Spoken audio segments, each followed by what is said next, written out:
మహాలక్ష్మిగా విజయ దుర్గాదేవి శరన్నవరాత్రి పూజలకు పోటెత్తిన భక్తులు.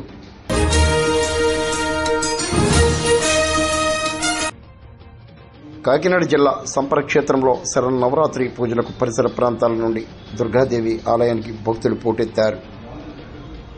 ఆలయ అర్చకులు కండవల్లి హనుమంతాచార్యుల ఆధ్వర్యంలో విశేష పూజలు చేశారు. శ్రీ విజయదుర్గా అమ్మవారి దేవాలయంలో శరన్నవరాత్రి మహోత్సవాలు అత్యంత వైభవపేతంగా జరుగుతున్నాయి. ఈరోజు 6వ రోజు అమ్మవారు మహాలక్ష్మి స్వరూపంలో భక్తులందరూ కూడా దర్శనమిచ్చింది. భావసముద్రంలో రాక్షసులు దేవతలు కూడా మందర పర్వతాన్ని వాసుకొని సత్వం చేత పిలిపితే ఈ జగన్మాత మహాలక్ష్మీదేవి ఉద్భవించింది. అట్లాంటి భావసముద్రంలో పుట్టిన ఈ జగన్మాత మహాలక్ష్మీదేవిని పూజించడం చేత అష్టలక్ష్మిని పూజించే ఫలితం కలుగుతుంది. అట్లాంటి